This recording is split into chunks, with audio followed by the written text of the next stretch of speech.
Okay. Hello, everyone. Good evening, and thank you for joining us today. Our episode on how to secure admission or how to work in Ivy League school.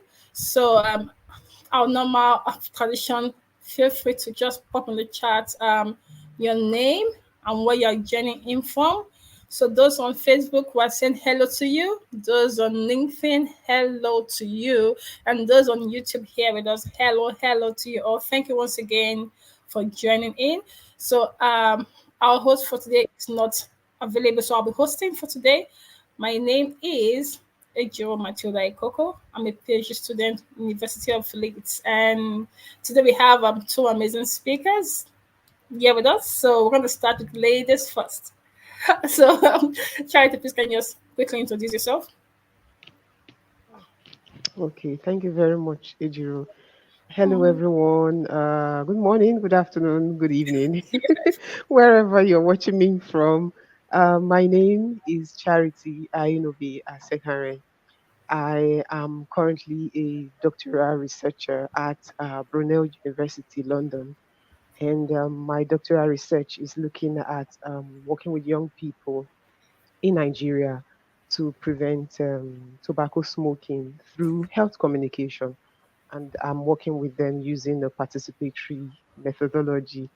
Um, Aside that, I'm also currently a research assistant at King's College London, and we're also doing similar research that is very similar to my doctoral research. So thank you very much. Nice to be here.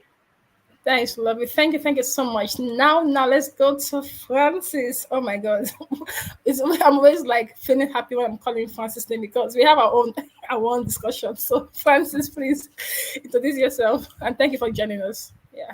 Okay. Hello, everyone. Good day. I'm Dr. Francis Ayomo. I'm a doctoral researcher at the University of Oxford and the Nuffield Department of Primary Healthcare.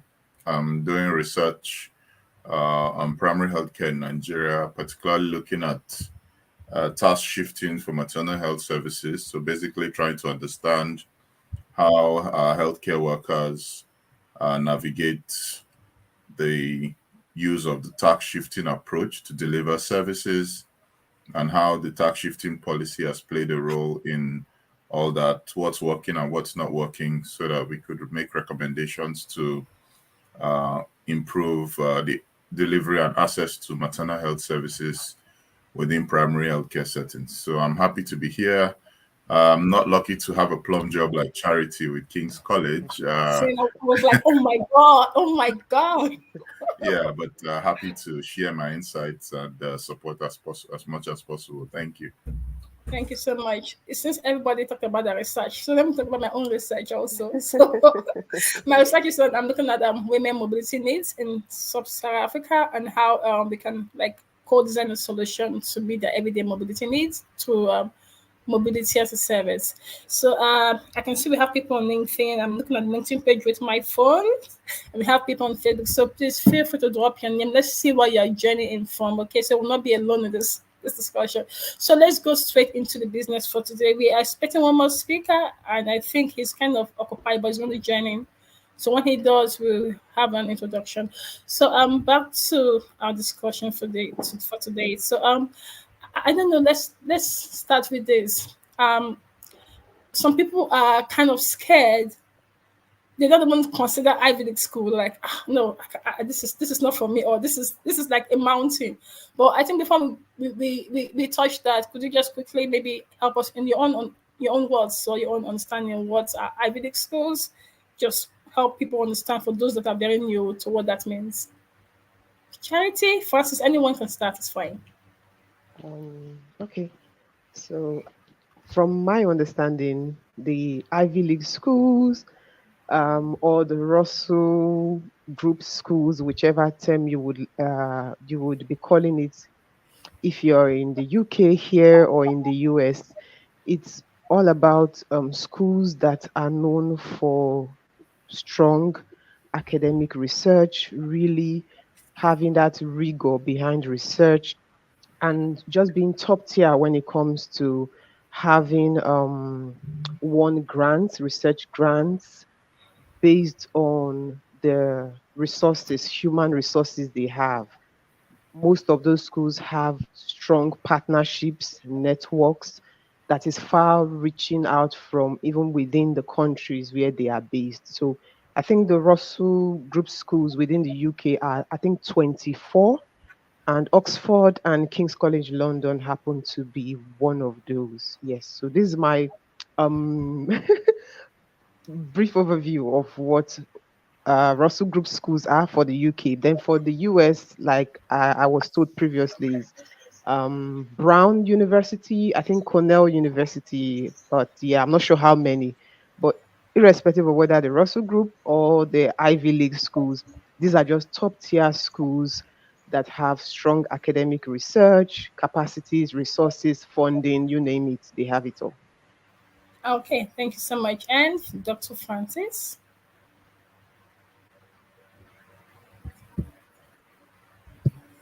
Okay. Sorry, I was trying to unmute.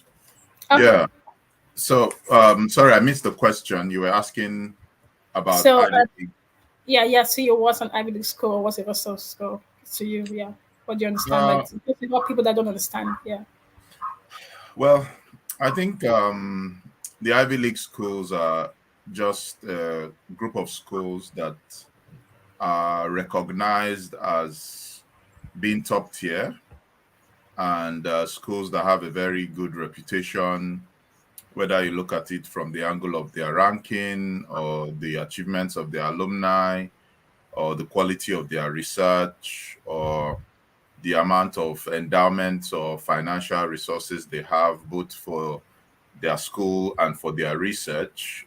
So it's a combination of multiple factors, but I think the overall combination of these is that they are prestigious schools, and they are schools that somehow, once it's seen that you studied there or worked there, everyone looks at you twice, like, wow, that is a place to be. And somehow it also creates that sense of these places are difficult to get into because of that I don't know, exclusivity, because it looks almost like everyone wants to go there. So to go there now, the competition is so hard, and you have to be among the 1%. Well, that's the way it seems to look. And then if not, you can't get in. So usually once you are either schooling or working there, then you are considered to be someone exceptional. So on the average, I think most people want to go to an Ivy League school, not just because of the reputation of the school, but sometimes because of the perception it creates that, oh, you're an exceptional person. And somehow I think because of that, call it bias, it tends to open doors, because everyone just has that belief that for you to have gone there, for you to work there, you're exceptional. There's something about you before they let you school there or work there. And so sometimes it gives you some advantage over people that didn't go to what we consider Ivy League schools. So just like Charity said, in the UK, the Russell Group schools seem to be in that category. And then in the US, there's I think a standard list of what is considered Ivy League. But across, I think the simple way, sometimes I say one of the ways to know if a school is what you consider Ivy League, just look at the global ranking of universities across the world and maybe be talking about in each region, any school that is within top 20 in that region is automatically a top tier school and could be considered Ivy League. But I know that there are some nuanced differences that are used for the classification. So let me stop there and hand over to Ejiro. Yeah, thank you so much. Thank you so much. She actually touched the second part of my question, so I'll just kick it off from there. So I know we're looking at both in terms of admission for people coming to school. I was looking in terms of people coming to do like a job or something like that in the school. So you can actually speak from any dimension is fine. So let's go to the next question, which is let's call it 2 in 1 questions. Why are people scared, or rather who can go to an Ivy League school either for admission or possibly to work. Yeah, it's just it's kind of open. So whatever dimension you want to address it from, you're free. Anyone can start. It's open. Dr. Francis, should I go? Okay, thank you. I'll take. I didn't hear you, but I'll take that as a go ahead. Yeah. Thank Yeah, you. go ahead, please. Sorry. Okay, thank you. So I'll be taking it up from the working perspective. So disclaimer: I'm not a full-time staff. I'm just let me use the word a part-time staff at the moment. Yes. So I believe to be able to assess schools like that, it's basically the same thing you would need to assess any other schools. Your skills and your experience. There's really no difference. Mm, But I think a huge how you organize that skill and that experience would play a huge part in being able to assess that environment. So I'll use myself as a case study. I saw the advert for a particular study and I saw the alignment it had with my current doctoral research, and I decided to go for it. But I didn't just plunge in, so to speak. I knew this is like we're using the word, I think we've decided to use the word a top tier school. I knew I yeah. had to bring my sort of my A game and ensure I still have a fair playing field. So I used the available resources around me. And one of those was liaising with the careers consultant in my school, which I had access to as a doctoral researcher in Brunel. And lucky for me, it's free. I can book an appointment with a careers consultant and they would help me with my CV, with my cover letter. So I used the available resources that I had access to ensure that my skills, my experiences are well presented to give me a strong um, position to be at the table eventually. And I was able to get there. I did the CV, the cover letter, filled all the necessary question in the online portal, and then I think it was about 2 weeks later I got an email saying I have been invited for interview. So, yes, skills, skills and experience is the same thing. There's no difference about that aspect, but probably the way you arrange those skills, the way you present those experiences, and then utilizing all the support you can get, especially support from organizations or people who are aware of what they would be looking out for would go a long way to help you. So that's my own take on the question. Thank you. Okay, this is quite interesting because I was about to ask a question of what about people that don't have support or resources, but let's keep it. Let's allow Francis to continue. We'll get back there. Okay, so if I recall correctly, the question is who can go to these schools? Is that the question? Yeah, yeah. Either as work to work there or to school. So any dimension is fine. Just get to us. Okay, so I'll be blunt. Okay, please be. The general answer will be anybody. At the same time, it's not anybody. So when I say anybody on this call can aspire to go to an Ivy League school and do it. The question is, at the moment, do you have what it takes to get into an Ivy League school? Maybe not. But can you get it? It's possible. So if at the moment you don't have what is required, then of course you can't get in. It's not a thing of wishing and hoping. No, they have laid down things they are looking for, which if you don't have, then you can't get in. But however, if you have all that it's required, then there's a high likelihood that you'll get in. But always remember that it's competitive. So no matter how good you are, there's a chance that you may just fall through the cracks. But the good thing about Ivy League schools is that if you miss one, you definitely get the other once you have the minimum criteria that they sort of require. And so back to the question of who, it's now for you to identify what is it that makes you a potential candidate to either study or work in an Ivy League school. And the summary is simple. You have to be exceptional. They are looking at three things basically for any Ivy League, well, both school or institution. One, they're looking at where are you coming from. So they're going to look at if whether you're working or you're schooling, where have you worked before? What were you able to do? If you're as a student, where have you studied before? So if you are coming from one Ivy League school already, there's already a chance that you get into another Ivy League school. So for example, you did your master's in an Ivy League school, there's a chance you get a PhD in an Ivy League school because it already looks like you've ticked some of the boxes for you to have gotten to the first one. However, it doesn't matter if you didn't go to an Ivy League school previously. We all started from somewhere before we got to where we are. So whether you've never worked in one or schooled in one, you can get into one. But that's one of the things they check. Where are you coming from? So when I mean that, I mean not just where you worked or where you schooled. What's your background? What does your background align with the role, either as a student or as a staff? Does your background show that exceptionality? Are you among the top 10% in your class as a student or as a staff in your previous job?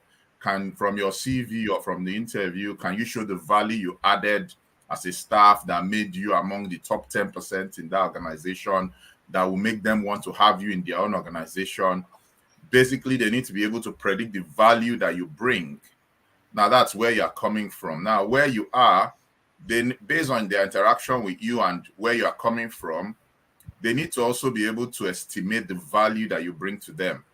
So basically, and you would have to say that in your cover letter and in your CV and maybe during your interview.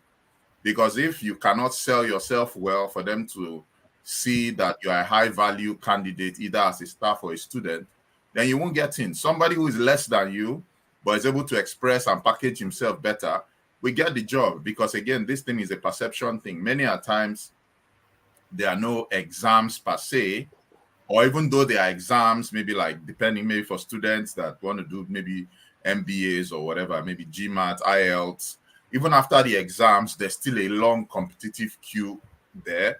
So at the end, there's still going to be some perception. They're going to use their perception somewhat to make up their mind of whether you're going to be a high value candidate and make things good for them in the organization. So you need to know how to sell yourself as someone that's going to add value. The last thing they sometimes want to see, both for students and staff, is where you are going to. So sometimes they want to be able to see that, okay, this person, they want to be able to see that, okay, this person that I am funding or as a student, or this person that I am trying to give a space as a staff is on track to do some big things later on. They want to be able to predict that if they give you that job or if they give you that admission, in the next few years, you could be a valuable alumnus as a former staff, or you're going somewhere so that they can have some sort of bragging rights that, this person was our student or this person was our staff. I don't know if you get that. So I'll stop here and hand over the baton. Thank you. Thank you so much. We could just keep going to the next question. So, but before we go further, I want to say I can see people on Facebook, on LinkedIn, and on YouTube, but nobody send hi to us. Please say hi to us. Let's know where you're joining from. Don't be shy. Just say hi to us. And while we were speaking, we had David joining in the discussion. So can you quickly just introduce yourself? Then we're actually discussing about who can work in an Ivy League school, who can be admitted. So just that's where we are at the moment. Just briefly, so we can move on.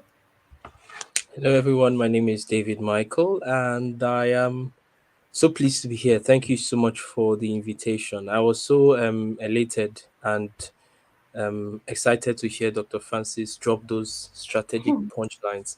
But yeah, I would add to that shortly. But just to wrap up my introduction, I'm currently doing my research assistantship. I'm currently working at a lab based in Oxford University, It's at the Institute of Developmental Biology and Regenerative Medicine. So that's like I have a genetic background, and I did my master's at Imperial College London. So yeah, I don't know if there is anything more I need to add to that introduction, but No, it's assuming okay. all, assuming that's all, should I comment already on the question Yeah, on ground? please. Yeah. Go on. Yeah. Yeah, I think just so I don't repeat the points Dr. Francis already mentioned, I will just add one more point. Yeah, truly, just to say this, not everyone actually can come into an Ivy League school because of, and I need you to approach this with a certain level of understanding. The best of the best wants to come into these places, and so sometimes if you are opportune to see the kind of people, the caliber of candidates that you're up against, you'll be justified in your not getting accepted. Like you'll be, oh thank God, no wonder I didn't eventually get accepted. I knew it. No, because sometimes if you are opportune to see the people that are applying alongside you, some of these people have lots of experiences from where they are coming from. They ace the came out with distinction. They got A's in all their grades at different levels. So it's, if you were in the interview panel or you in the admissions team, it will be difficult for you not to select those kind of people. So yeah, so I just had to add this. And so the point I want to make in line with what's already on ground that can enhance your chance of getting into this place, you have to first be an excellent candidate. I was talking to some people earlier that were looking forward to getting like scholarships. They wanted to know how to get a scholarship, and I was saying this to them: it takes a scholar to get a scholarship. Like, you don't become a scholar by getting a scholarship. So type that You are out. first a scholar, and it's that nature, it's that personality that attracts the scholarship. And so if you have not trained yourself to be an excellent candidate, you have not worked on yourself, like even before, for instance, let me just comment on this briefly. Even before I got my Commonwealth Master Scholarship that got me the full funding to study at Imperial College London, I knew work experience was strategic. Beyond the fact that yes, I made the first class from Uniben, blah blah blah, I knew work experience was key. I spent 1 year doing my NYC, working at Enugu State University. For 1 year, I was not paid because I have a root from Nigeria. I was not paid, but I made sure I used that time to gain relevant experience that gave my CV weight. And guess what? When I was writing my Commonwealth essay, everything I was telling them, I don't know who is listening to this to me right now, but just whatever, everything I was saying, they were, they were with respect to what I was doing in Enugu State University. And who cares whether I was paid or not? I had to gain that work experience because, so it's about being strategic with your experiences, with your everything literally on your hand, just trying as much as you can to attain that height of excellence. And boosting your chances. You can boost your chances by so doing. Yeah, that's me highlighting just one work experience as well. Yeah, I know. Ejiro. Go on. You can go on. Be allowed. Please. So this I'm feeling like the Dr. Francis and David, they are all for years. It's not easy to get it. Yes, Yeah. I totally understand. They are trying to be very bluntly realistic, and Okay, I you can and I balance and I yours. yes, and I really understand the perspective from where they are coming from. But again, the truth is, irrespective of all the experiences, all the knowledge that you wield, again, if you don't present it very well, and I think Dr. Francis already said it, Yeah. if you don't market it, if you don't present it in a package that Package. is It's all about package. that is as that they understand, every other thing is in essence null and void. It won't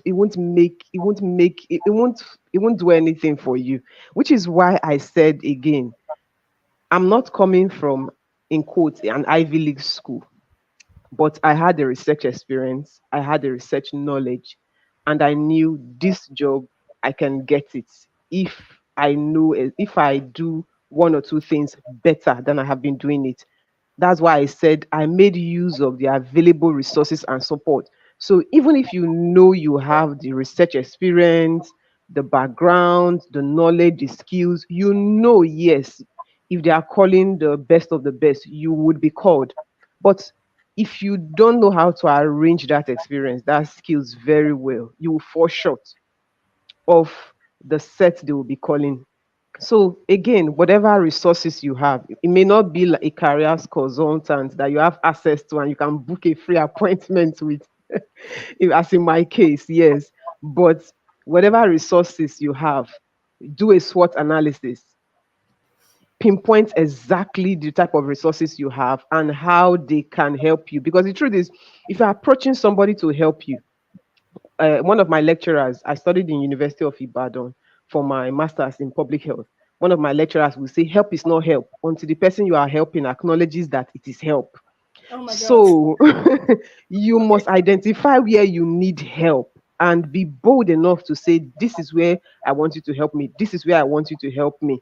And then assessing that, the person can still come up and say, okay, yes, you are right, you need help in these areas, but I have also identified that you need help in these areas as well. And with that, you'll be able to put a strong foot forward. See, irrespective of whatever degrees and experiences the other candidates have, you will get it. So I would like to disagree a bit, not fully, not 100%, Oh, but I'm a your bit, team. I'm your team. a bit with Dr. Francis and David. Anybody can get into an Ivy League school. The question is, are you willing to put in the work needed to get there? That's it. You know, I'm really glad we have a very balanced panel. So it's good. It's with all our different perspectives. That's why we have more than one panelist in this discussion. But I love something I learned from David. It takes a scholar to get a scholarship. That is David. Now, Charity, help is not helped. No, wait. Help is, say it again. Help is not help until the person you are helping acknowledges that it is help. Yeah. No, it's kind of, yeah, that's quite interesting. Thank you so much. And just a quick one, just to say to people from hi to you, Gloria, hi to you from Cameroon, hi to you from Zambia. Those on Facebook are waiting for you, on LinkedIn, say hi to you. And oh, thank God for the balance. I can see that. Okay, good. Thank you, Gloria. We're glad you're enjoying this. Okay, so let's go to, I have questions from Dr. Francis, from David and Charity, but maybe we'll keep it because at the end, possibly it might be asked by the participants. So let me ask a question on what are common mistakes again that people do that may be an hindrance to them getting into. I know you said packaging, but that's just one. In terms of work or in terms of admission, what common mistakes? I believe at times people keep repeating some things that they don't even know it's a mistake. So from your years of mentorship or application or things you did in the past that you now know better. So what are these things that people do that they're not even aware of that can be like a limitation for them? Okay. Anyone Who wants to go first? Okay, David. Yeah, I'm happy to. David, I'm happy to just chip in, just say a few Okay. things. You know, sometimes this is something people do, and if you get the chance to review some people's application, you will just be like, it will just fall through at first sight. Try as much as you can not to patronize university. It's already known, for instance, that Oxford University, yes, it's one of the highest ranking universities in the world, all of those kind of things. When you exactly apply, for instance, if you're applying for a PhD or maybe a master's and you are applying to my lab or you are mentioning my name potentially as a supervisor, I want to see that you really understand what I do as a researcher. Don't tell me, I don't want to see your personal statement or your CV that, oh yeah, I'm applying to Oxford because Oxford is the best school. Like they see that a lot, and sometimes because the people there, they understand what it takes to sustain or manage working in that kind of research environment. And so when they just see people that are just trying to patronize them or use words like that, it's almost, yeah, I feel like it's almost like a red flag, like a very big one. And most times they don't like seeing that. For instance, I don't have to be too specifics, but I've been like working with a team where in my lab we were trying to hire a postdoc or maybe potential researcher to work with us, and then some of the applications coming through, my boss was like, just seeing it, she knows that these people are just applying because they just want to come to Oxford. They don't even have an experience relevant to the role. You understand? And so sometimes those things can be quite obvious to see.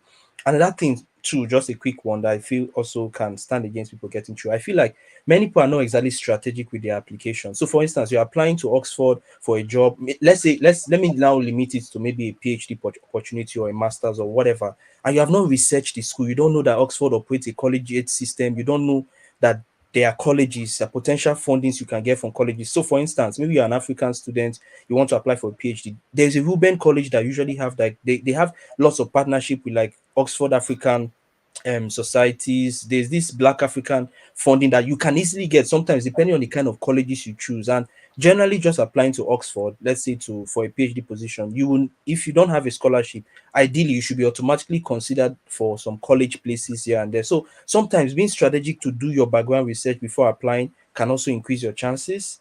Yeah, I feel like those things are also key. So yeah, as much as possible when you apply, don't use generic terminologies. They see that a lot, and it's a big red flag.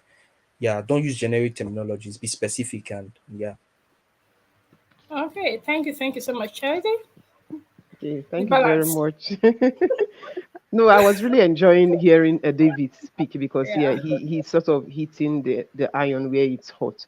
So off the back of that, what I'll add, and then like again, I'm saying I'm using myself as a case study now. So first and foremost, when you're applying, no one would most likely be seeing your face. UK here, they don't put pictures on CVs. No one would be seeing your face, but what they will be seeing is your CV. So organize your CV exactly the way you want to be seen. I knew I was applying for a research based role. I wasn't applying for a teaching role. So everything on my CV was screaming research skills, research experience. And I pushed the teaching roles below the CV. So they would have seen a lot of my research skills off page one, page two of my CV, getting to page three, page four before you start seeing anything about teaching. So I put my best foot forward based on the job description that was being asked. My research currently is looking at health communication, and this particular role was looking at mass media campaigns. So I extracted exactly that information that was needed for mass media campaigns, told them how I had worked with young people, how I had facilitated over 8 workshops in public and private schools in Nigeria. So I was indirectly telling them I have facilitation skills in case you need that. I also told them I had worked with young people and um, actors groups in Nigeria. We had produced a film, we had designed posters. So I was telling them, look, if you want to design posters, I'm there. If you want to make TV ads, I know how to do it. I know how to. So these are things I used to tailor my CV to exactly what they were looking at. Now, I did not have everything they wanted because I would say my skills tilt more strongly towards qualitative than quantitative. And I knew that. So I played up my strength a lot and downplayed my weaknesses in a way. Not that I don't have quantitative skills, but it wasn't as strong as my qualitative skills. So I upplayed that a lot. And then I knew a lot of people would come from the perspective of saying they know qualitative research, they know how to do thematic analysis and all that. But I took mine a bit up top note. I took mine a bit above that. I told them, look, I don't just know how to do qualitative thematic analysis and all that. I also know how to analyze creative data, which would probably include arts-based data using creative methods, things like that. So they knew, okay, this is another level of being qualitative. So I really upplayed my strength in my application. And then another thing that I did is this is not based on CV now or based on the cover letter. I made sure I did those very, very well. I networked. And when I say I networked, in my research space, there are certain places we go for conferences and all that. I make sure I go there. I make sure I saw, okay, these are the people I might be working with, talked with them. I never mentioned my application, nothing. It was in the interview that someone told them, oh, we met Charity at the conference, this. So that didn't influence anything because I just went there just to see because at the end of the day, you are going to be working somewhere. You also want to see who you'll be working with. Is it a good environment? See, whether it is a top tier school, if it is not a good environment for you, please go to a in quotes, a lower tier school and get your peace of mind, it is better. So I wanted to know exactly who I was working with, which environment I was coming in into. So I was, as they were working on my CV, me, I was working in the background, knowing who exactly I'll be working with, where I'm going. So these are other things that can come into play and could also influence probably how you write. David was saying it, that people were saying, "Oh, is a Oxford University is a top university. This." I didn't really include those in my CV. I went straight to what they were looking for. I have it, and I think this and this is what I can bring into your research team. And by doing that, you put yourself forward, like Dr. Francis said, as somebody of value. And I think that works. So not just your CV, your cover letter, network. And I thank God the world is now a global village. You don't need to be there physically to network. You can attend virtual seminars, webinars, and then you meet a lot of people. Listen actively. There's active listening, there's passive listening. Listen actively and pick up the nuances of what people are saying. Ask intelligent questions that would make people know, okay, this person is not yet there, but this person is somebody that we are willing to invest in to make sure she comes out best. And like Dr. Francis said, they will have bragging rights. Yeah, so this is my own perspective. Thank you. Dr. Francis? Well, what do you say when it almost looks like you've said it all? But I think what you should not do if you are targeting any of the Ivy League schools is shy away from imposter syndrome. I think it's a big issue. That we've all had our own fair share of imposter syndrome. Sometimes you just feel maybe you're not good enough. So in as much as charity tries to bring the balance, I always bring in the other angle. I think it's good to have a positive assessment of yourself, but don't be too critical and tell yourself, I'm not up to the standard. So go look at the profile of people who have been where you want to go to, see what they've done, see where they came from before they went into either the PhD or the job, then check your profile. You must not have exactly the same profile with them because, yeah, everybody comes from different angles and everybody brings different value to the table. So even though it's the same department, you might be hired because you are from Zambia and they're actually looking for somebody that brings the Zambian perspective to their research. And that's what they want. Forget, you might not have the big qualification they need, but they wouldn't have told you. They just need someone from Zambia that is above average, but can bring that Zambian perspective. And if you were from Zambia and didn't apply, then tomorrow you see a friend who you feel you are better than, got the job. You're like, what happened? How did you get in? So I think one of the major things is don't doubt yourself. At the same time, be realistic with yourself, because there's also a way that you keep throwing applications and keep getting negative results, and it will now discourage you further. But you need to ask yourself, did I meet the barest minimum to even apply? If you think you didn't meet the barest minimum, I still say it. Anybody can go to these schools. Take some time off, 6 months, 1 year, 3 months, depending. Build yourself for the next round. If you want to work in Harvard, if this year there's an advert, believe you me, next year there's going to be an advert for a slightly similar role. So if this year you check the requirements for the job and you see, Kai, you are not close to it, you mustn't have the exact qualifications. Most times we don't. Number of years of experience and whatever that they want. Sometimes almost nobody meets the mark. But if you see that you're close to it, fine. But if you honestly assess yourself and you see that you're not there, when I was at the University of Jos, one of the professors then said, the first things he told us when we started, he said, know thyself. So no, you know yourself better than anybody. You know what your CV is. You know what should be there. You know what you can do. If you assess yourself and you feel that, look, I can do this thing, I have the basic minimum, then throw in that application. Don't be scared, because sometimes the problem is that people get discouraged that they can't do this stuff and they just keep pushing themselves to the back and realize that people that they are far more qualified than are actually in these places. And that's when sometimes they wake up. So apart from that, I think the comments by David and Charity were mainly on point. I always say, put yourself in the mind of the person reading whatever you sent. If what you are submitting does not wow you, it will not wow the guy in London sipping his coffee or wherever. That's the honest truth. Oh my God. So we say package, we didn't say tell lies.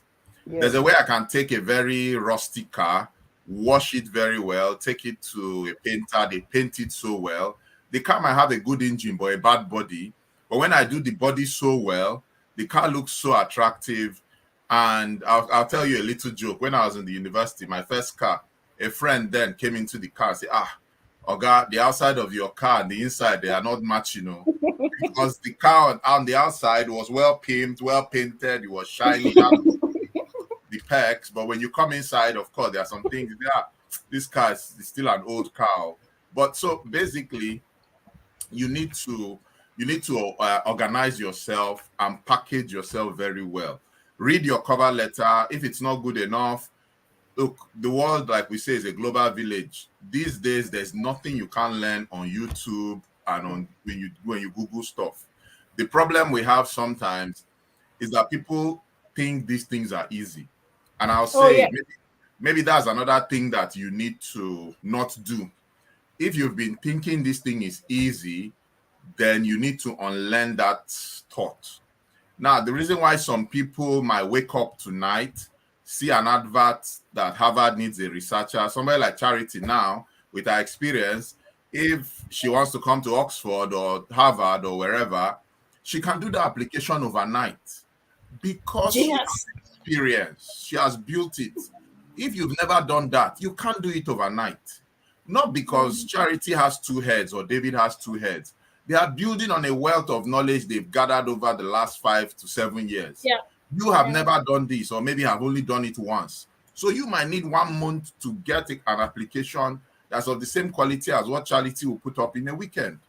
So knowing this, you know that there's a lot of hard work. Because why I say this, you tell somebody, I've even as much as last week, I told somebody recommended someone for a job, and they say write a cover letter and send your CV. And she sent her, I said, okay, draft and send to me. And I had to call her, I said, madam, even as your friend, even if I was the one giving the job, you send me this cover letter, I won't give you the job. And she was like, but it has all the things. I said, no, it doesn't have anything.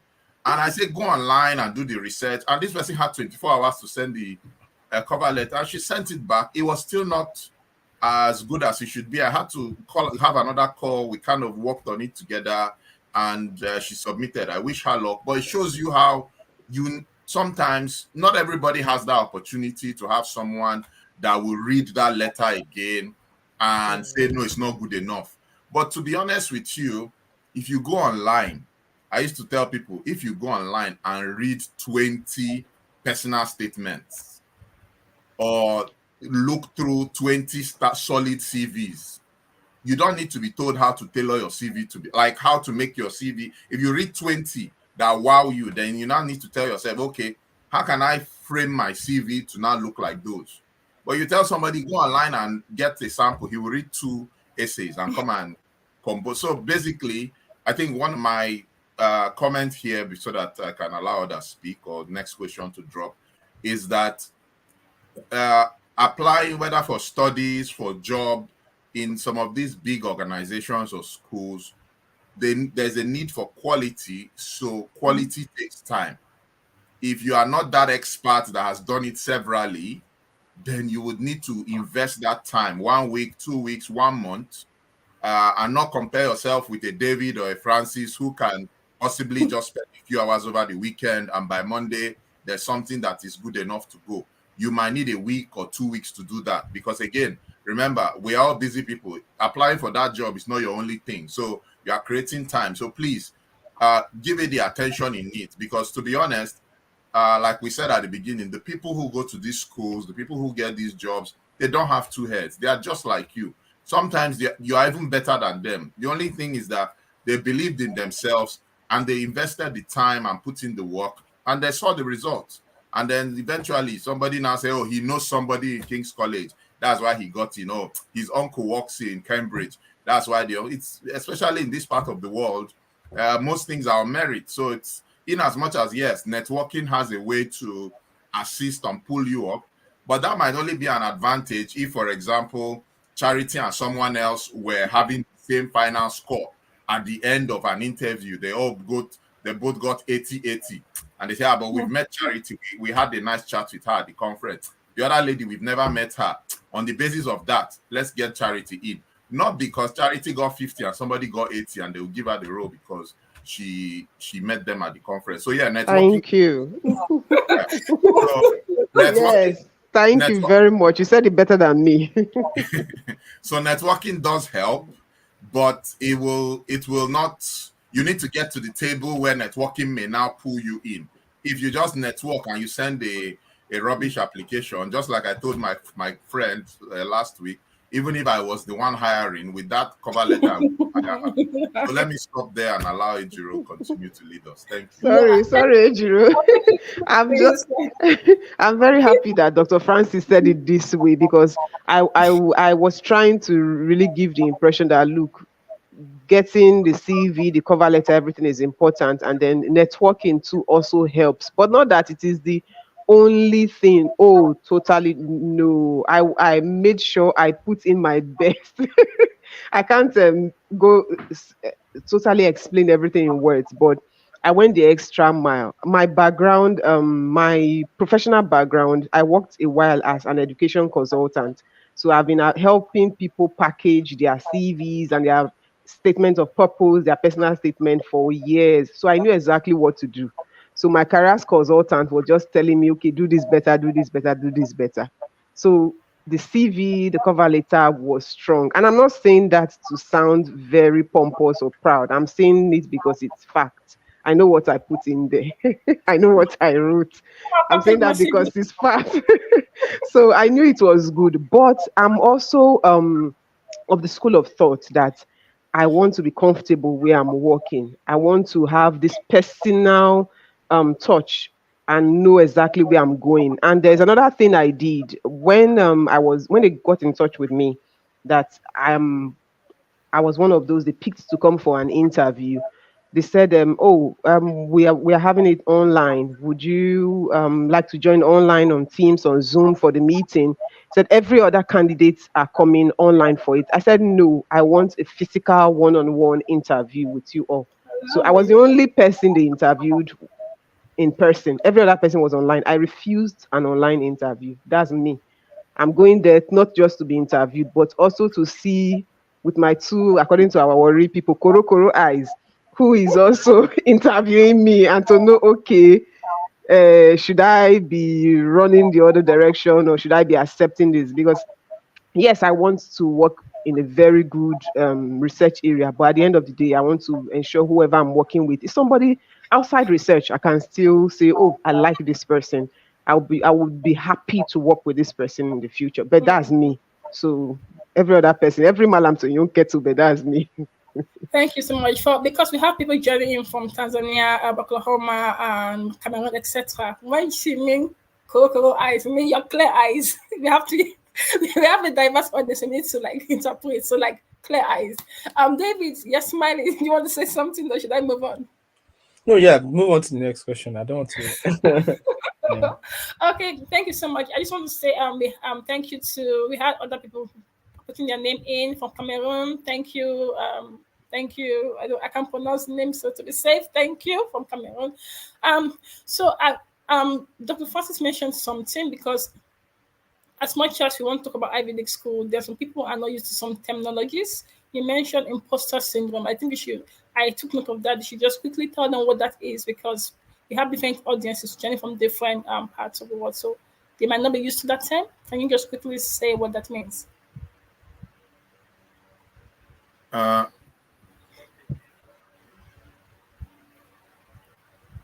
I think you're muted. Okay, yes. Okay. Great. So basically, when I used the term, I was referring to you as an individual just feeling that you don't deserve to be in a particular position based on whatever criteria you use to assess yourself. Oh, I'm not rich enough, I'm not from a high-income country, or I didn't go to an Ivy League secondary school or an Ivy League university for my undergrad, or I don't have the number of years of experience. So sometimes it could be used in two ways, where you already find yourself in a room, but you just feel you don't belong there, and maybe you got there by accident.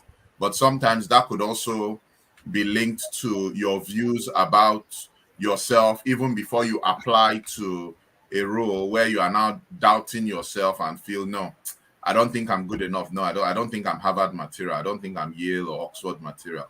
The truth is, when you come around, you see that everyone around are still normal people. They are not perfect. They make mistakes. They all have the same doubts that you are even having, and they are not superstars. So don't doubt yourself. And so that's basically what we meant when we're talking about imposter syndrome, where you feel like you're an imposter, for you to even think that, I want to go to Harvard. No way. No boy from my town has ever gone abroad. Then I want to try going abroad. The first thing in my mind is Harvard. No, I'm not Harvard material. No.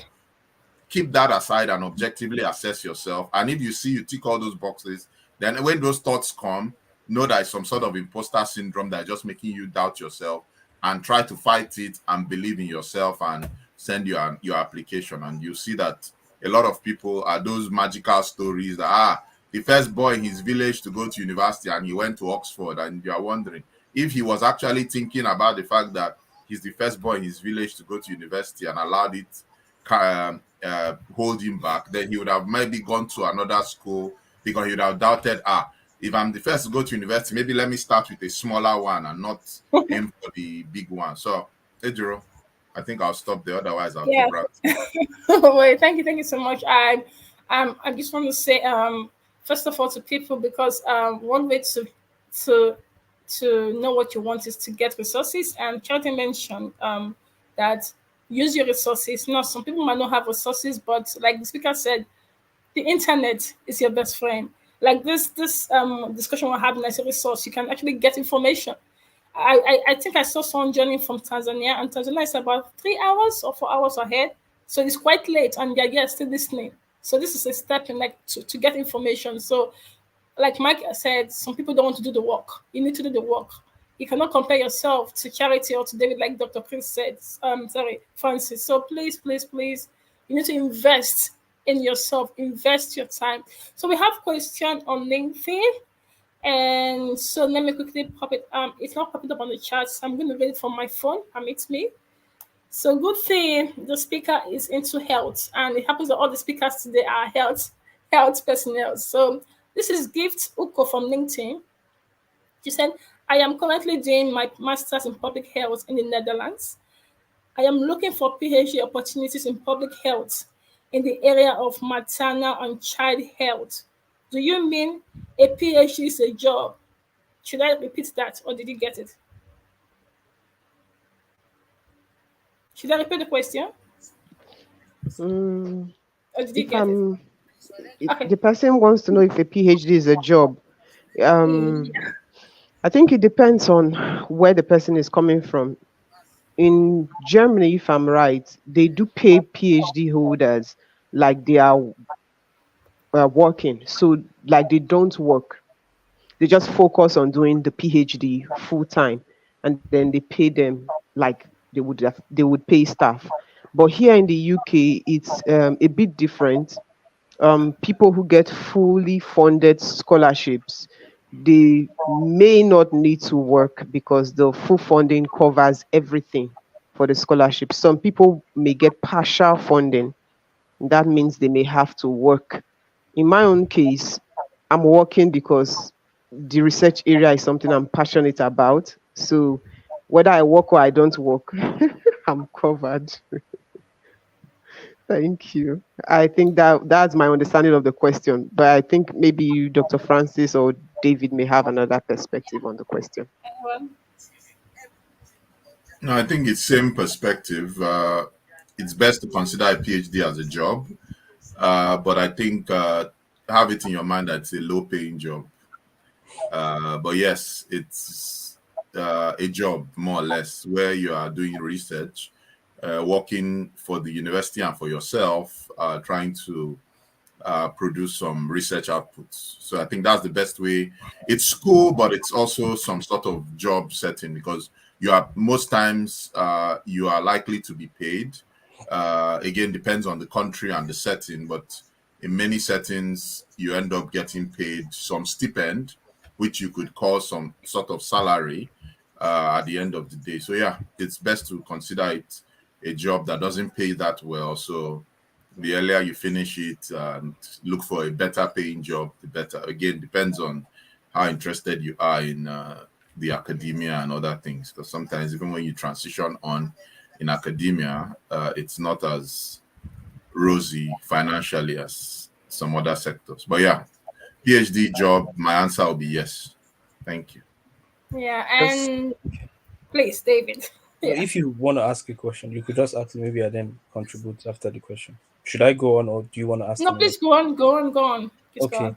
Yeah, just to add to what they have said, if you are also considering it in terms of the application process, I think it can, you can as well regard it as a job, because trust me, more than if you are applying for maybe an undergraduate program, it is well understood most times it is based on your academic merits, whether you're able to pass your O levels, your A levels, whatever that is, at a very high grade. But when it comes to getting a PhD position, more than 80% of the time, they would always go for someone with more experience than, in quotes, academic merits, especially if you are looking to secure funding, right? So, and that's something with top schools, because of the quality of our applicants. Most times your experience would give you an edge. So I would just say to that person that is looking to apply for that particular role, you can as well apply since you already have like a master's background. But I hope during your period of doing a master's, you have been able to find a lab or work in a research area that at least you have been able to gain some significant experience, because it's something that is emphasized a lot for everybody that wants to do a PhD, especially in these top schools. They are keen about your experience. Yeah, so Thank you so much. Thank you, thank you, thank you. No, we are cost of time, but let me just quickly say this to our audience. I will really advise, if you have questions, please do drop on the chat, and so that our speakers can attend to them. And if you want to contact David, this is just check the chat. I drop the link to his LinkedIn page, or Charity on LinkedIn, or Dr. Francis. So you can just send in a connection request or a demo. Depends on whatever LinkedIn you're using. So now let's quickly spice it up a bit. So anyone can answer. Did you just wake up and say, I want to go to an Ivy League school? Was it like a child's dream, or it just happened, or you just found yourself there mistakenly? I don't know. What was it? Let's hear this. So permit me to quickly comment on this. I think I already had in mind to share this. I'm just going to say this now. First of all, I feel like tenacity in the lives of young people is something that is fast lacking. Like, it is rare for you to see a young man or a young lady trying to achieve a goal that is deliberately working on for a long time, let's say for years. Many of us, sometimes when we try, I've seen people that say, oh, they want to go to Harvard, they want to go to this, after one or two applications they just give up.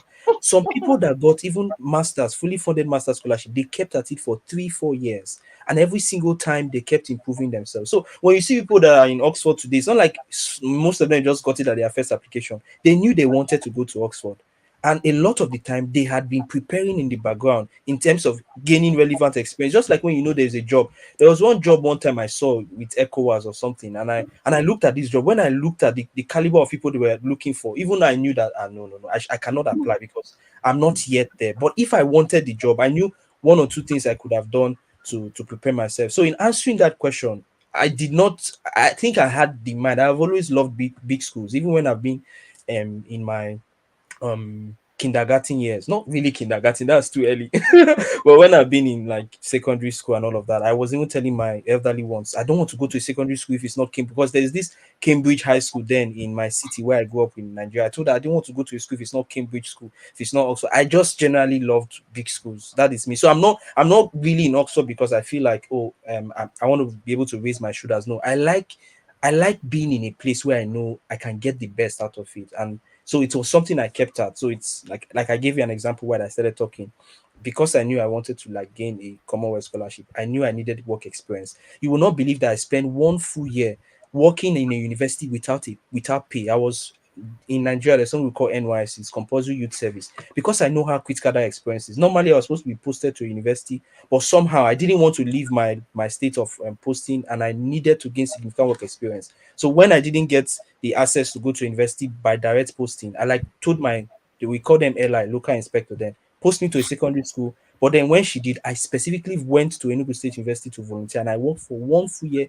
without pay. But I gained significant experience, and I got people that wrote recommendations for me. So this thing, I'm just giving you an example. It actually takes time. When you want to get in here, prepare and don't just give up, except you really don't want it. So it also depends on how badly do you really want this. Is this something worth the pursuit? If it is, then I think you should be calm, pursue, and yeah, don't give up on your first try. Yeah, thank you so much. And I know David wants to leave; he has other appointments. So just thank you, and if you want to stay, please stay. But thank you all the same. Thank you so much. I love that people want instant gratification. Not everybody wants to volunteer. People are not willing to volunteer. They just want to get everything on the spot. So thank you so much, David, for that. Charity, Dr. Francis, who wants to go next? Like. Doc, should I go? I don't understand you and Dr. Francis.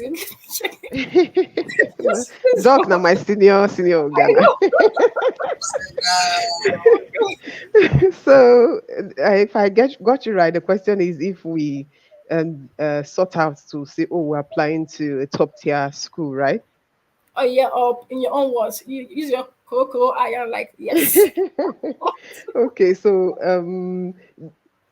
the way I probably because of my background, where I'm coming from, education consulting, you align whatever the goal is to the client's experiences and skills. So I never really sought out in quotes to apply to King's College London for a job. What attracted me first was not their logo, was the content of the job. So when I saw the content of the job, I knew, okay, this is the direction I'm interested in. It aligns with my research goals, with my research objectives. I would go for this. So that was the focus for me. It was never about the school. If another school had the same job, I would have applied immediately. So yes, it was never about the school for me. But now I'm really glad I'm there. I'm learning a lot, and then the people I'm working with, they are really great.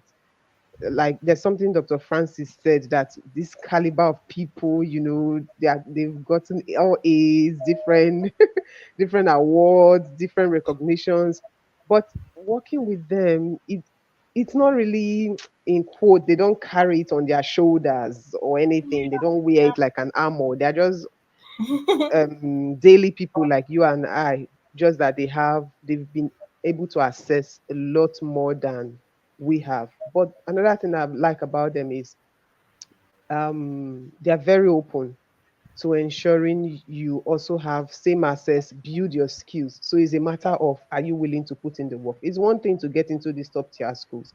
It's another thing to also work to remain there, because it's not top tier for nothing. It's top tier because they attract they attract a lot of things, and that's what makes them remain those top tier schools.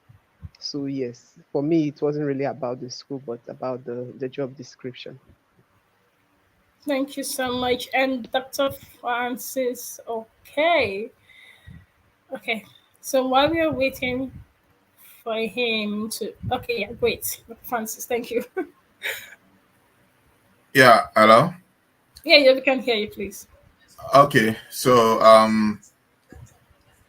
I was so let me be honest. Okay. If I take anyone to a car shop and say pick any car, you will pick the most expensive car. There's no doubt. Maybe not the most expensive, but you wouldn't go for the cheapest car. You go for a car that at least, if it's free, you're not paying for it, then there's a strong likelihood that you would pick something you'll be proud of, something that gives you some sort of bragging rights. And so that was the mindset that I had. when I was coming for my master's, that was the mindset I had when I was coming for my master's, basically that, okay, who are the leading schools in the UK and how do we get to those schools and make some impact? And same thing when I was coming for my PhD, coming to Oxford, because I did my master's jointly by LSE, LSHTM, London School of Hygiene and Tropical Medicine, and the London School of Economics. And when I wanted to do my PhD, it was more like, okay, if you've studied at LSE, where else do you want to go? It was more or less like, okay, let's take this a step higher. And for me, not necessarily like I'm bragging, but it was like, okay, let's take this a step higher. Which other schools are higher than this school in the ranking? And it was sort of Oxford and the other place, as we call it, Cambridge. And I made up my mind which I preferred and threw the application in. So I would say it was intentional, and I would still encourage anyone, whether it's a job or whether it's a school, when you are paying yourself, it now depends on how much you can afford, right? But especially if you are looking for a scholarship, like the Commonwealth Scholarship that most of us are on, then you ask yourself, it now replicates my initial statement of you are in a car showroom and told to pick any car, then why not pick the most expensive car? So having that in mind, that was why I applied to the top tier schools, which happened to be Ivy League schools also. And the main thing was, just like with the car, I talked about bragging rights. In the Ivy League schools, there's a lot that comes with these schools. Sometimes they have more money when it comes to funding and opportunities. The alumni may be in a lot of, it doesn't mean that every other school, it has big alumni, but if you look at the proportion of what the alumni of some of the Ivy League schools are doing, it also seems to be higher. You have a higher number of them working in those top tier organizations, and you want to be part of that alumni network when you are done. Oh, I'm an alumnus of Harvard Business School or Yale or Johns Hopkins or Oxford. So those things were some of the things that said, okay, I want a great experience during my studies, but more importantly, when I'm done, remember, a job or your CV or a certificate is something that sticks with you for life, more or less. It's not something you just change. So if you have the opportunity to let that study be in one of the top tiers, then please, by all means. But again, I think I need to also give this word.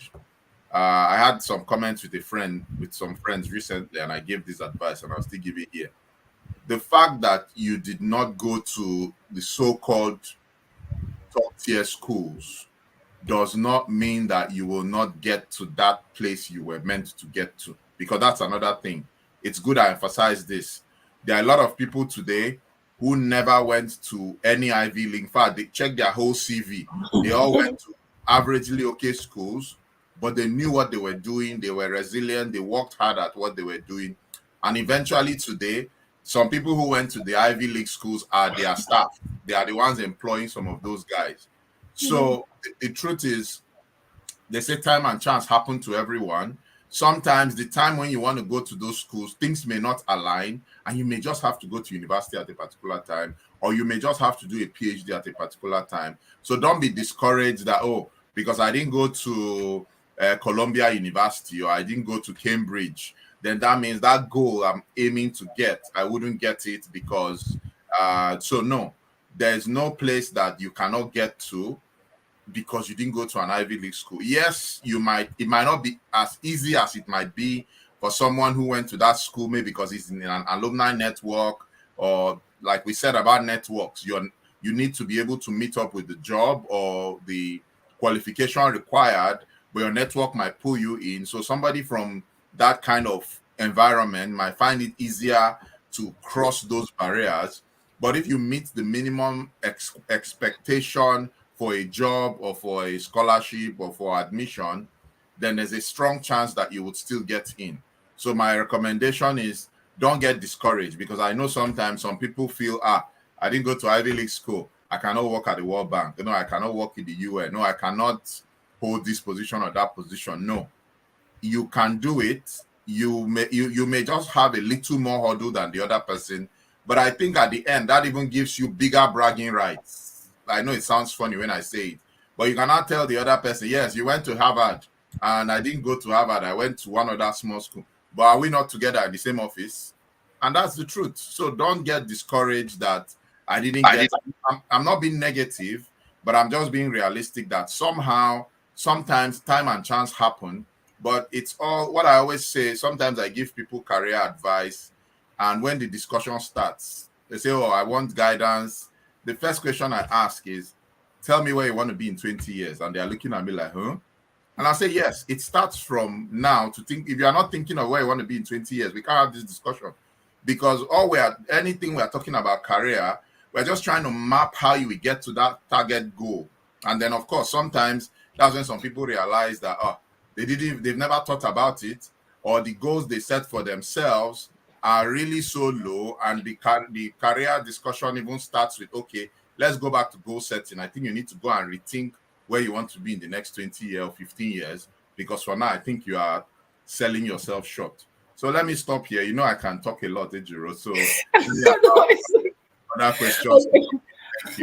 Okay, just to add this, I read a story online about a man saying that he wanted to go to Oxford for his undergraduate. He couldn't go. MS he couldn't go. PhD he couldn't go. But now he's now a teacher in Oxford, as in he lectures there. So at least he got there, but he got there somehow. So yeah. Okay, I'm really conscious of the time, but we have some questions. Are you okay if I continue? Okay. Dr. Francis Charity, thank you. So this question is from Gloria. She mentioned, thank you all so much. Please, can work experience make up for grades? If my grade does not meet the minimum grade requirement, but I have relevant work experience, is it a good decision to still apply, or stick to schools that I met the minimum grade requirement? I think this was addressed, but you can just quickly touch it if you want to. I can go back and pop it up again just to see. Charity, you want to? Okay. I will still just chip in, but I'll leave the bulk of the work to my boss, because he's the man from Oxford. Big solid. Let's not start this drama here. So, Gloria, first of all, Gloria, congratulations. I like this type of questions. Why do I like them? Because it means that other persons would be relying a lot more on their grades, which could be an Achilles heel. But for you, you are not relying on that. You are going to put a little bit more extra effort to sort of ensure you meet your peers up there. So yes, you can still apply. I'm not assuring you that you would get the admission, yes, but yes, put your best foot forward. Go for roles that would give you more experience. And one good thing about the UK setting that I really like is that experience is good. Experience is good. They love it. So if you go for job roles, trainings that would really improve and show that you are somebody who is committed to continuous learning, that you are much more than your grade, it will go a long way, because most admission is on a case-by-case basis. You'll see it on some of their websites. They would say, if you do not meet its requirements, admission application would be addressed on a case-by-case basis. So why not? Your own case would be that case that it's a plus for them. So at the end of the day, you are bringing a lot to the table, much more than others who are just relying on their grades. So that's my own perspective. But I'm sure my boss has more to add. Thank you. No, our boss. Well, two of you. Unfortunately, in this case, I don't have much to add because she has said most of it. What I usually say, you never know if you can do something if you never tried. So, except there's anything limiting you, like maybe you need to pay application fees and you have a limited budget for that, or things of that nature, apply. The worst that you will get is an email saying, sorry, you didn't meet the minimum requirement. Of course, you knew. So you wouldn't even, those kind of emails, you won't feel bad because it's more or less you were expecting it. It's when the reverse happens that, oh, okay, we're inviting you for an interview. You'll be like, wow. So I would say your work experience may matter. Sometimes there's something they are looking for, they may not tell you directly. I was having a chat with some scholars doing some work in, I think, zoology or so from Nigeria and Uganda last weekend. And they were Commonwealth shared scholars. And they said that the reason why they were taking, their professors told them, one of the reasons why they were giving those funding and those opportunities was because the professors were trying to gain perspectives from those countries. So they were already at an upper hand. So imagine if you are now applying for a role, and somebody else has all the grades, but he's from, which country now? I don't know. Ghana, South Africa, wherever. But they are looking for somebody from Zambia. And you apply, and yes, you have a rich work experience, but the grades are just a little below the mark. But you packaged your CV, every other thing so well that they think you might still be a good candidate. And because you have ticked that Zambia box of experience for them, you might get the job or the scholarship or admission ahead of those that have even higher grades. So in summary, just like Charity said, try your luck. You might get in. If you don't, you expected it, and you expected it wouldn't go anyway, so you won't feel bad. But if you do, it's now something to celebrate. So the final line on that will be, don't settle for less. So there's a reason why you wanted that bigger Ivy League school or whatever. So don't settle.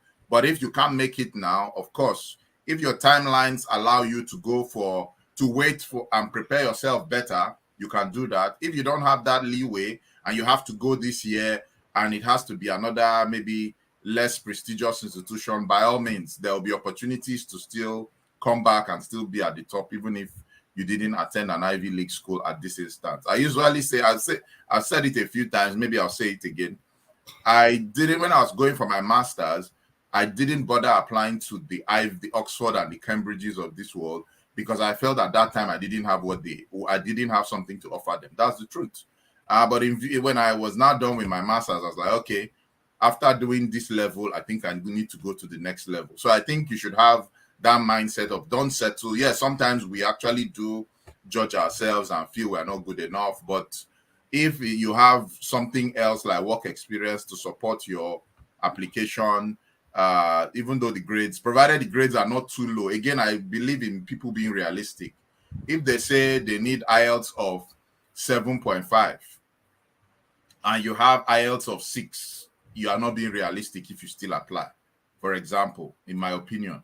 But if they say they want IELTS of 7.5 and you have 7, just try. A lot of things might work out and you still be called for an interview or given a place. So in as much as, yes, you are trying to try your luck, it's good to be realistic with yourself, because again, it's not magic. If it were magic, everybody would just throw in a weak application and get it. So I'll stop there. Ejiro, over to you. Yeah, thank you. Before we take the next permission.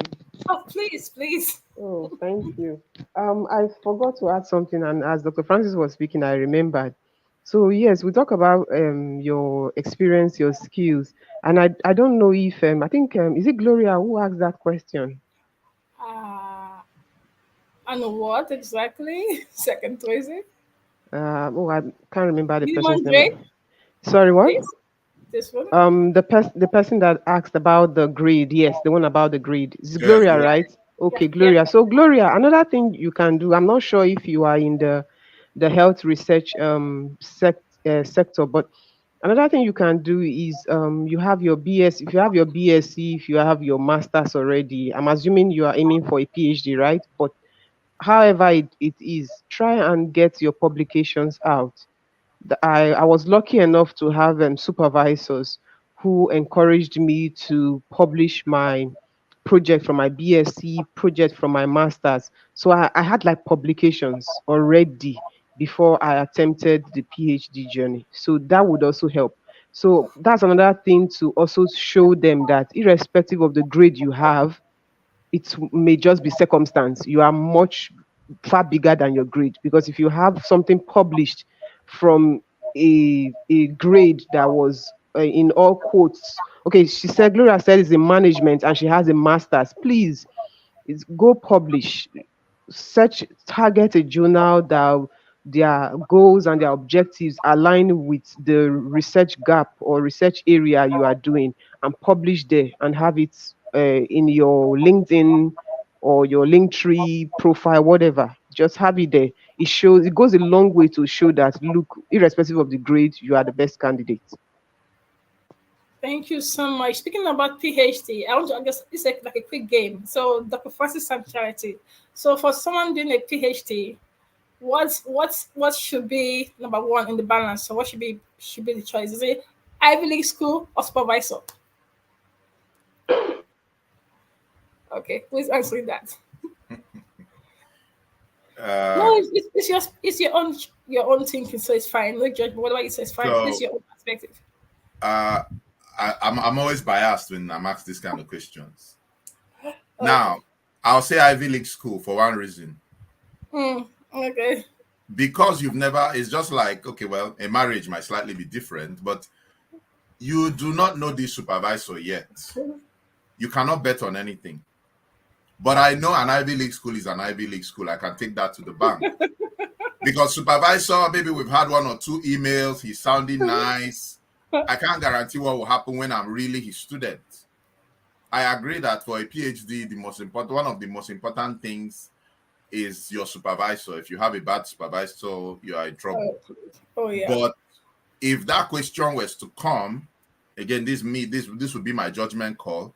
I will go for the school, except in a situation where I have overwhelming evidence or knowledge of the fact that this is a bad supervisor. There may be, but in many cases, I don't know, like myself and I think many others, you've never really worked with your supervisor before, except maybe you were lucky to do a master's in that school, maybe work with them as a research assistant before they became your supervisor.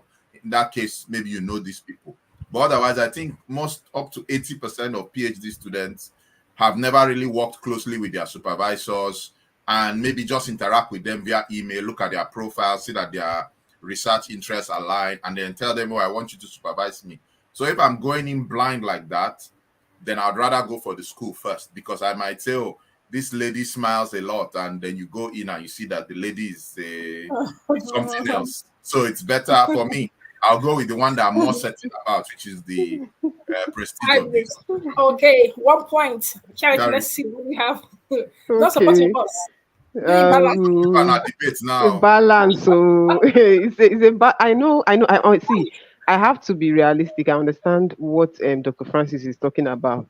Yeah. That when push comes to shove, go for what is technically the best place. What you can see.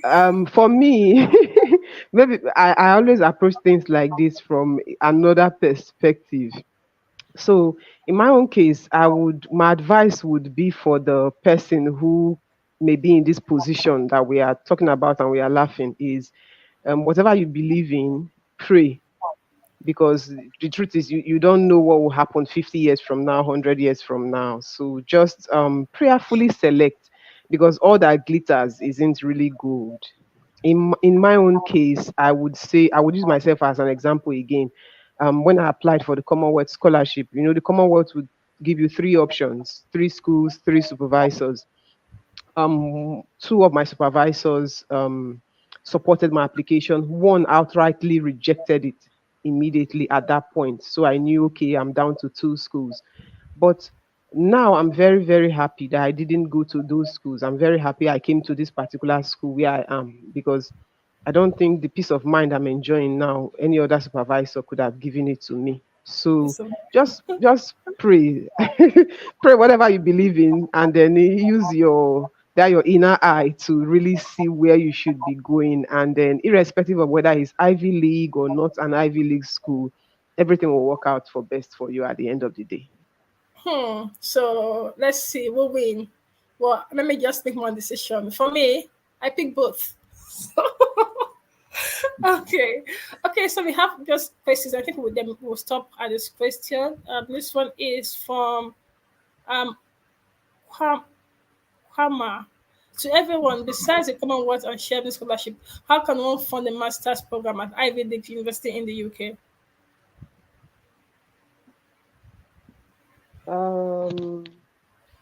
For me, this part, my advice would be just go on jobs.ac.uk or go to find a PhD or find a master's in your case and look for projects that already have funding.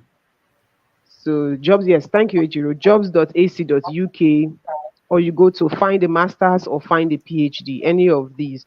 Look for projects that already have funding and that specifically say they are accepting international candidates. That if you're not a UK or British citizen, so that's a starting point for you to see other means of getting funding outside of the Chevening and the Commonwealth scholarship. And then if your another thing you could do, if your research area is really niched, you can focus on the schools that are really well aligned to that research area and see what funding they have within the school that is specifically available for that research area. There are also fundings that are specifically available for people from low middle income countries, people from Black ethnic minority backgrounds. So just spread your wings as much as you can and then network. Information is power. You might get information from where you least expect. Thank you. And Francis, please. So yeah, how can you fund a master's program at an Ivy League university? The beauty of most of the Ivy League universities is that they have a lot of money. And because they have a lot of money, many of them have a lot of scholarships, particularly for people from low and middle income countries. The problem, again, goes back to what we said at the beginning of this discussion, is that a lot of our people are not aware and do not take out time to, what's the word now, to go and research. So if you go, my advice to fund a master's or even a PhD in any of the Ivy League universities is to go to the school website and search. Your first starting point will be the general funding page. For a master's particularly, your first starting point will be the general funding page of the university website. You will see the list of all the scholarships and you'll be amazed that there's a lot you didn't know about and a lot you might be eligible for. And then you try your luck.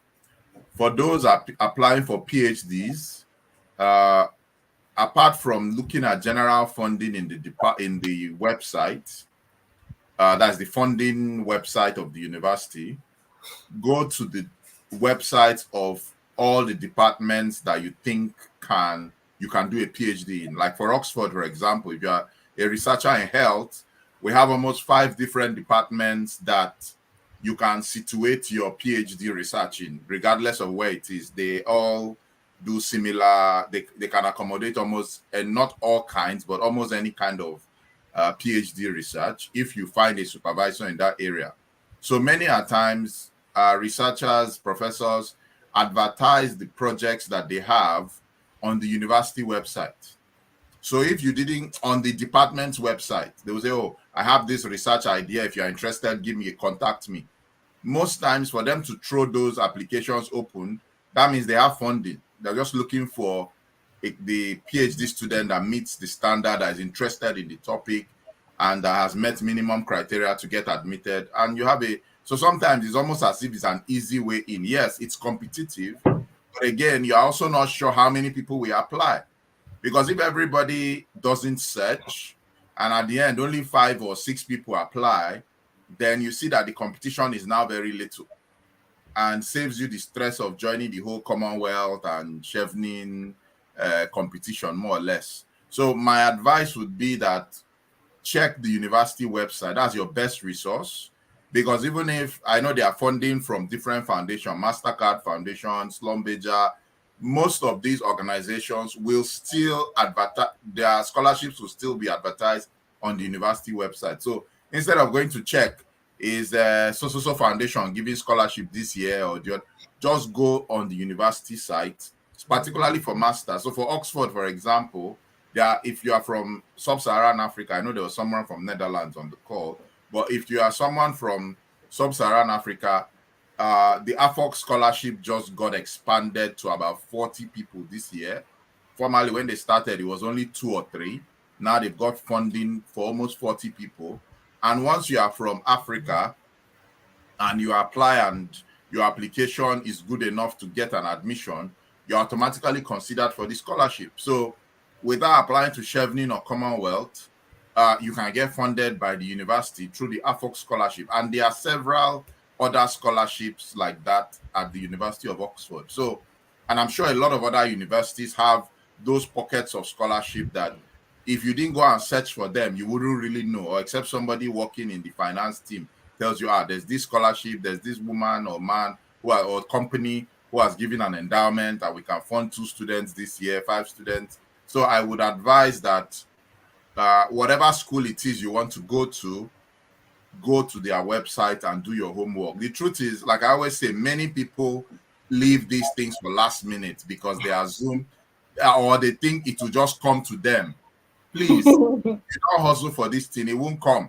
So if you don't go and do your homework now, search the website, see what you're eligible for, you wouldn't know that it's there, and then you'll miss it. And tomorrow you see another person going to Oxford. I say, I know that guy. Mom does not have money. How did he afford Oxford? Well, he just had information that you didn't have, and it's not like it was privileged. It was open on the internet. He searched and you didn't. So please, if you really want to go to an Ivy League school and you don't have funding, yes, apply for Commonwealth, apply for Chevening, MasterCard. There are some standard scholarships that are known in specific universities, but like Commonwealth and Chevening for masters particularly are cross-cutting to any university in the UK. But beyond that, go to the university website and check, because most of these universities, they have money, endowments here and there, so there's always one opportunity or the other, and you'll be amazed what you will see. You say, it looks like there's so much. It's now, the question now is, are you now that competitive candidate that can win the scholarship? But if not, I can bet you there's a lot of scholarships. Even, at least I can speak for Oxford, there's so much scholarships for people from Africa. The question is, how strong a candidate are you if you can get it? So let me stop there and hand back over to Ejiro. Thank you, Charity. Do you want to say anything, or should I continue? No, please continue. So thank you so much. I know we are way past a great time. So I'm going to just say this and ask our speakers to give like advice, but from different perspective. Okay, but Francis, thank you. Let me continue. So just to say, give last advice or advice to people, but from different perspective. Maybe Charity can talk about people that, let's say, people that don't have resources, because let's be honest, not everybody have the same opportunity that some people have. Maybe they don't have mentors, they don't have finances to get enough internet to do research. But people that don't have resources, but you think there's a way, practical step they can do to help them to assess or get information to help them in their admission or their job search.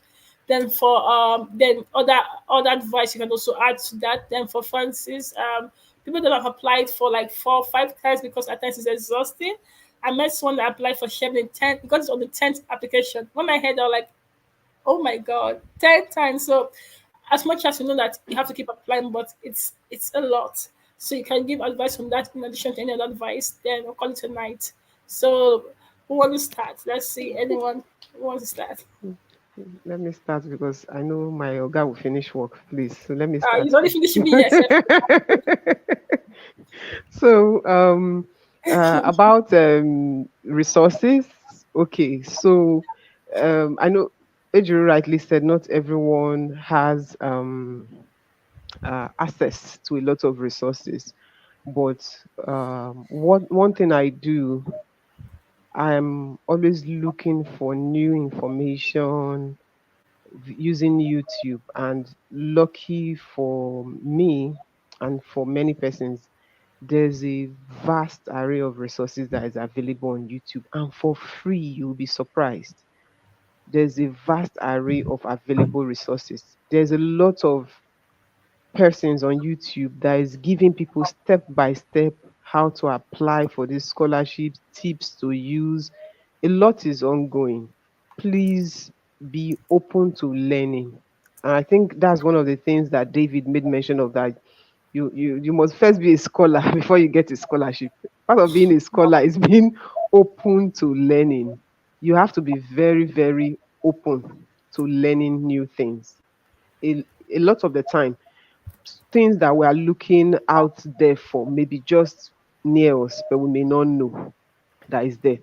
So another thing about getting resources is, um, I've been able to sort of know the strengths of people around me, and I maximize it. So this is not just about maximizing resources on YouTube now. You could have someone, for instance, who is working in, let's say, someone who is working in the health sector in Nigeria, someone who is working in the Department of Health Promotion.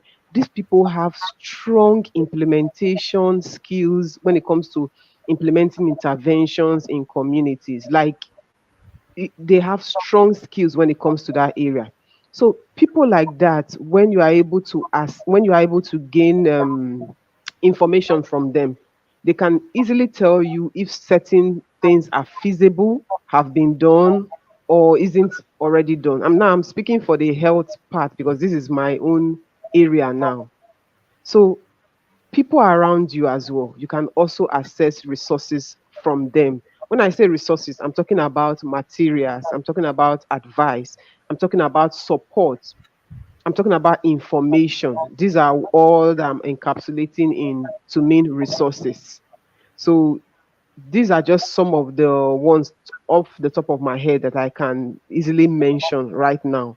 But if I think of any other thing, I'll check my let me just check, see what else that I still have somewhere. 'Cause I know I have others somewhere. Thank you. Hopefully this helps someone. I hope so. Thank you so much. And Dr. Francis, oh my God, please. Yeah. So, well, just to add to that, in the last year or so, we've seen the magic that AI brings. So I don't see why you shouldn't use AI to at least guide you. I'm not saying you should ask AI to write your essays, because that would be, what's the word now, malpractice, more or less. But at least with a lot of AI tools now, you can modify your CVs, see what a standard personal statement, cover letter should look like, and then you can now tailor yours to something similar. So that's an additional resource. And just to add to what Charity said, I don't think there's anything that you are looking for that's not on the internet. Now it's even made easier with AI. So please, the problem is it's a lot of work to do. So you have to do the work. Just as a personal example, I remember when I was trying to apply for my MSc scholarship, I used to wake up every night for almost at least an hour, almost every night, just reading random stuff. Oh, tonight I'm just reading somebody's personal statement. Tomorrow I'm reading about how to write CVs. Next tomorrow I'm reading. It added up over several months. By the time I now put my application, all those knowledge built together, and sometimes you are spending a whole hour searching the website of a university. So you need to take your time to do the work. Nobody's going to give it to you. Of course, sometimes you might get lucky. A colleague or a friend says, take this information. But in most cases, you have to go and search for those resources because they're out there, and most of them are even free. Yes, sometimes you may need to pay some coaches. If you can afford that, fine. But otherwise, you do your homework and get these things. It will only cost you data for the internet. On the question of those who have applied severally, as Ejiro said, there's no easy way to put it. It's a painful place to be. I've had to be there myself. Yeah, maybe not as much as 10 times, but at least I had to apply more than once before I got my MSc scholarship. And I was quite distraught when I got the message. In my case, it was funny. I was on reserve, so I was so hopeful. I'm gonna go, and then eventually I got the email. So I had planned. I'm going, but eventually that email came. Oh, sorry, you didn't make it out of reserve, and try again. And yeah, but I think the main advice is you have what it takes to go there. Be honest with yourself. I always say I like being realistic. do you think you meet the minimum criteria for this scholarship? If yes, then go back and reflect. It's likely there's something you're not doing right. Maybe you are just not packaging yourself well enough. And you need to be able to convince yourself that my application this year was better than my application next year. Or sorry, rather, my application next year is going to be better than my previous application. So ask yourself, what could I have done wrong? There are people who they submit their essay this year, they don't get in. They submit next year, they now get in, but they now mess up at the interview. Then they now try the next year. They now learn lessons from the interview. I have a person like that now who just sent me a message actually today that I just got shortlisted for Chevening interview in Nigeria. But this was somebody who 3 years ago, the first struggle, or almost 4 years ago, the struggle was, can I even get to interview stage? And the person didn't get in the first time, the second time. By the third time, she got to interview stage, but she didn't do well in the interview. And now this is the fourth time. And now I'm hoping that this person will be lucky to get in. So it's a difficult situation. But I think the main thing there is don't let it discourage you, because you know that if you have the minimum qualification to get in, then just keep trying. When it's your turn, it's going to happen. But make sure as much as possible you learn lessons. If sometimes there may be no lessons to be learned. I like being honest about that. You might have done your best and you can't do better than your best. Yes, but try again. But sometimes if there's a lesson to be learned or something you can improve, then do your best to see that the next version of your application is an improvement on the last one. And then, as Charity said, whatever you believe in, there's always a God factor in this thing.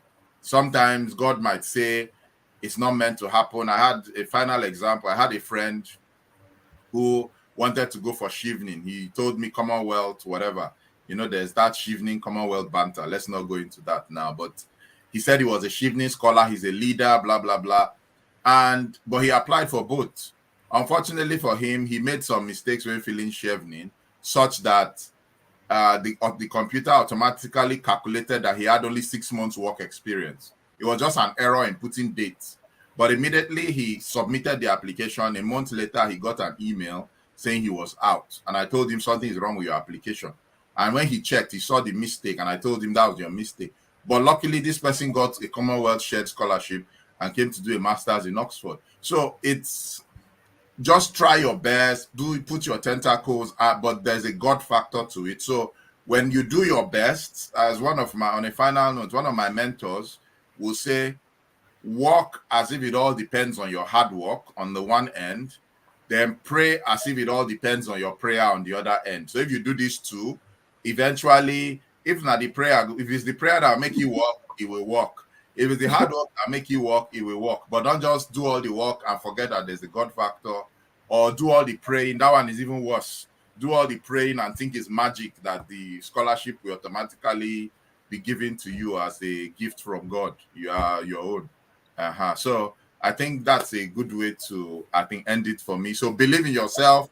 Yes, if you don't get the scholarship this year, keep trying. Just like Jiro said, somebody got it in the 10th attempt. And a lot of scholarships and fellowships, there are a lot of testimonies about people who have had to do it severally, learn lessons along the line before they finally got what they wanted. And sometimes it may just not be what it's meant to be. You maybe reflect and look for something else, but don't just be discouraged that you're not good enough, because I think the main final point is don't let it now weigh you down to now think less of yourself and now think that have low self-esteem that I'm not good enough. No.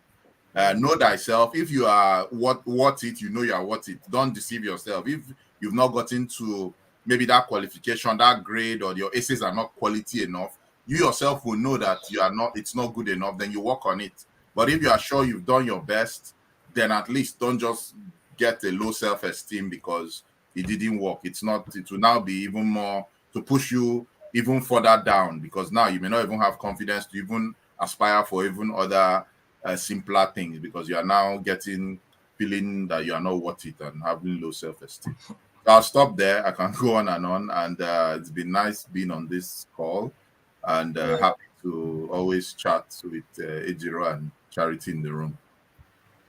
Okay, thank you so much. Know thyself, be honest with yourself, to be a scholar before you can get a scholarship. Talking about liked and helped by charity. I'm just picking out this new something. But thank you so much. And thank you, Gloria. Thank you, Carmen, everyone for joining on LinkedIn, Facebook, and YouTube here. Thank you so much. And like I mentioned as I was displaying on the banner, and we have a Q&A section tomorrow. I also have the Maracoli Fellowship happening, I think, next week.